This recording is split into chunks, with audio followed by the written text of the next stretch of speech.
1 0 plus 5 seconds. Normal. Superb liftoff of SSLV D3 EOS-08 mission. दोस्तों, हाल में ही भारत ने अपना छोटा रॉकेट SSLV मतलब स्मॉल सैटेलाइट लॉन्च व्हीकल को सफलतापूर्वक लॉन्च किया है, जिसने कामयाबी का इतिहास रचते हुए अपने साथ ले जाने वाले सैटेलाइट को पृथ्वी की कक्षा में सटीकता के साथ स्थापित कर दिया है। इस छोटे रॉकेट ने EOS-8 और SR-0 डेमोसेट सैटेलाइट्स को सफलतापूर्वक कक्षा में स्थापित किया है। इसके साथ ही भारत के पास अब GSLV और PSLV के अलावा SSLV रॉकेट सैटेलाइट लॉन्चिंग के लिए तैयार हो चुका है। ये इसरो की बहुत बड़ी कामयाबी है, जिसके पीछे वो काफी वक्त से ताकत झोंक रहा था। दुनिया इस रणनीति को समझ पाती इससे पहले ही इसरो ने कामयाबी हासिल करके बवंडर मचा दिया है, जो अमेरिका और एलन मस्क की कंपनी स्पेसएक्स को तगड़ा झटका है, क्योंकि एलन मस्क ने अंतरिक्ष के बाजार में मोनोपोली हासिल करने की कोशिश की थी, जिसे इसरो ने तिनकों में बिखेर दिया है। और अब सैटेलाइट लॉन्चिंग के सबसे बड़े बाजार पर केवल और केवल भारत का कब्जा होगा, क्योंकि इसरो अपनी ये तकनीक तमाम भारतीय कंपनियों को ट्रांसफर करने वाला है, जिसे विदेशी कंपनियों को शेयर नहीं किया जाएगा। तो स्पेस के बाजार में भारत के जबरदस्त सुनामी के बारे में जानने के लिए वीडियो को विस्तार से देखिए। भारत की इस ताकत की हकीकत आपको चौंका देगी। आगे बढ़ने से पहले भारत की स्पेस ताकत के समर्थन में वीडियो को लाइक जरूर करें। अंतरिक्ष के बाजार में भारत की कंपनियों का एक तरफा राज कायम। अमेरिकी कंपनियां सैटेलाइट लॉन्चिंग के लिए भारत का कर रही रुख। एलन मस्क ने पीट लिया माथा, काम नहीं आ रही फाल्कन 9 की ताकत। अंतरिक्ष के मामले में अमेरिका को सबसे ताकतवर देश माना जाता है। पहले रूस इस मामले में सबसे आगे था, वक्त के साथ अमेरिका इसमें आगे निकल गया, लेकिन जब से भारत ने इस क्षेत्र में एंट्री मारी है, तब से बवाल मच गया है। 1963 में भारत ने पहला रॉकेट लॉन्च किया था और तब से देश लगातार इस क्षेत्र में अपनी उड़ान भरता रहा और आज इस मामले में हम अमेरिका और चीन के बाद तीसरी बड़ी ताकत बन चुके हैं और खुद रूस को भारत ने अंतरिक्ष में पीछे छोड़ दिया है। यहाँ तक कि रूस ने यूरोप के अंतरिक्ष भारत पर अपना कब्जा जमा लिया है। अमेरिका को इस रेस में पीछे करने के लिए भारत काम कर रहा है। अभी ये सपना किसी को मजाक लग सकता है, लेकिन भारत की ताकत को इसका अंदाजा पहले ही हो गया है। इसी वजह से जहां पहले वो अपनी तमाम तकनीक देने में अकड़ दिखाता था, जो रक्षा क्षेत्र में लड़ाकू विमान के इंजन न देकर वो अभी भी दिखा रहा है, वहीं वो भारत की स्पेस ताकत के आगे घुटने टेकते हुए भारत के स्पेस सेंटर के प्रोग्राम में मदद देने को बेताब है और भारत के एस्ट्रोनॉट्स को अपने कोटे से अंतर्राष्ट्रीय अंतरिक्ष स्टेशन की सैर कराने वाला है।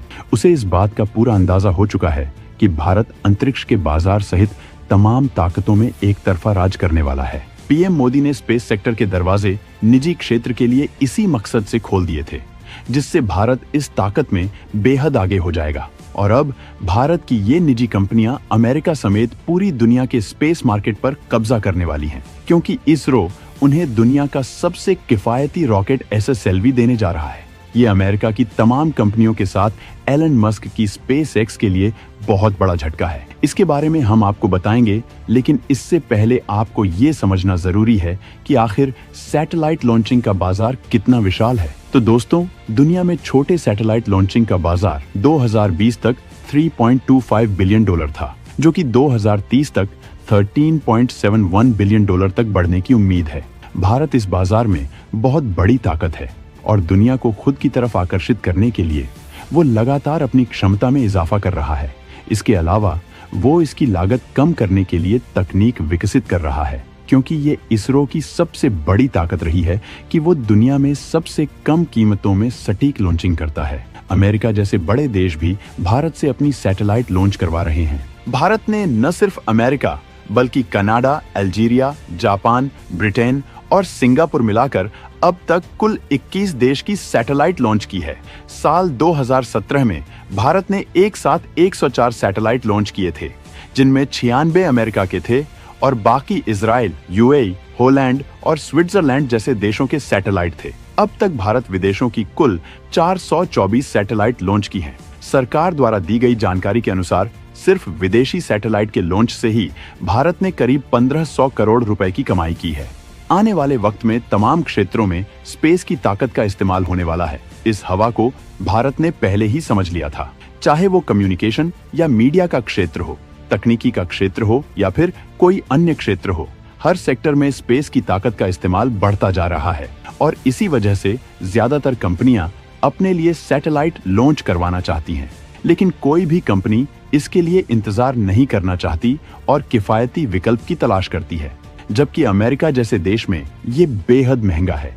जबकि अमेरिका के भीतर भारी तादाद में निजी स्पेस कंपनियां काम कर रही हैं, वहीं नासा को दुनिया की सबसे ताकतवर स्पेस एजेंसी माना जाता है और एलन मस्क की स्पेस एक्स को बेहद ताकतवर कंपनी माना जाता है। लेकिन इसरो ने एलन मस्क की उन उम्मीदों पर पानी फेर दिया है जिसके तहत वो भारत के साथ साथ दुनिया के स्पेस मार्केट पर कब्जा करना चाहते थे और स्पेस एक्स के पास दुनिया का सबसे ताकतवर रॉकेट फाल्कन 9 मौजूद है। ज्यादातर कंपनियां छोटे सैटेलाइट का करती हैं इस्तेमाल, केवल खास मकसद से बड़े सैटेलाइट की होती है लॉन्चिंग। इसीलिए भारत ने पहले छोटे सैटेलाइटों पर किया फोकस। सैटेलाइट के बाजार में छोटे सैटेलाइट्स को लॉन्च करने की जरूरत ज्यादा होती है। ज्यादातर कंपनियां छोटे सैटेलाइट ही लॉन्च करवाती हैं। कई देश अपने बड़े मिशंस में ही बड़े विशाल सैटेलाइट्स को लॉन्च करवाती हैं। ऐसा नहीं है कि भारत के पास ऐसी क्षमता नहीं है। भारत के पास भारी सैटेलाइट्स के लिए GSLV और LVM-3 रॉकेट मौजूद है, जबकि इससे भी ताकतवर रॉकेट बनाया जा रहा है जिससे स्पेस एक्स के फाल्कन 9 का बाजार भी छीना जा सके। लेकिन इसरो ने इससे पहले ज्यादा डिमांडिंग SSLV पर फोकस किया, जो छोटे सैटेलाइट की लॉन्चिंग को बेहद किफायती बना देता है। इसे इस तरह से समझा जा सकता है कि SSLV रॉकेट की कीमत 25 से 30 करोड़ रुपए है, जबकि PSLV की लागत 130 से 200 करोड़ के बीच होती है। वहीं SSLV को केवल 72 घंटे में तैयार किया जा सकता है। इतनी कम कीमतों में लॉन्चिंग के ऑफर के बाद भारत के बाजार में इतनी भीड़ बढ़ने वाली है कि इसे संभालने के लिए बहुत बड़े इंफ्रास्ट्रक्चर और ज्यादा प्लेटफॉर्म की जरूरत है।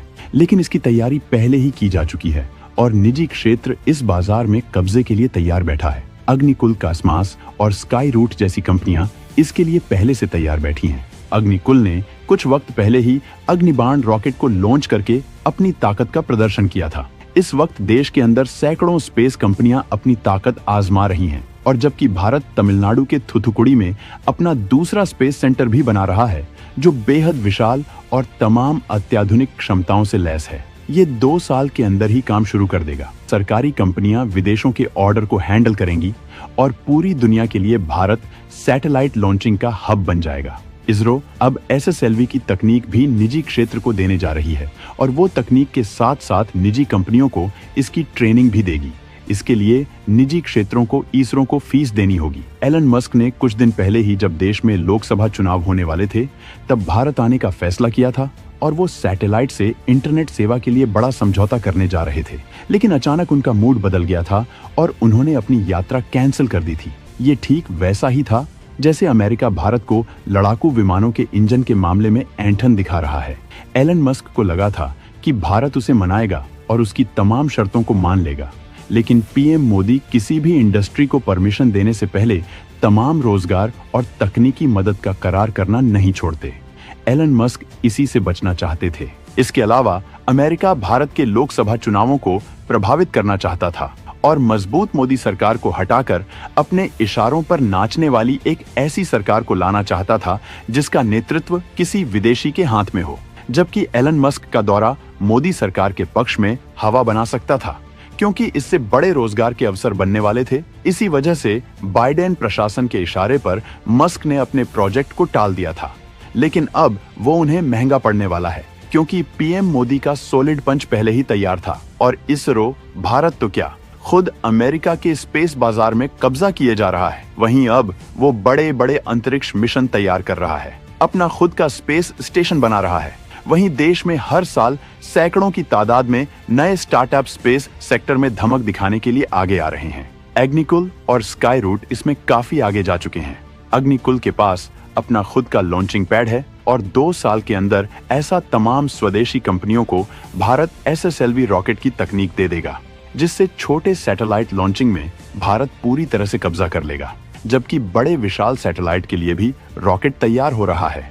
तो दोस्तों, अंतरिक्ष के क्षेत्र में भारत की इस सुनामी के बारे में जानकर आपको कैसा लगा, कमेंट करके बताना ना भूलें।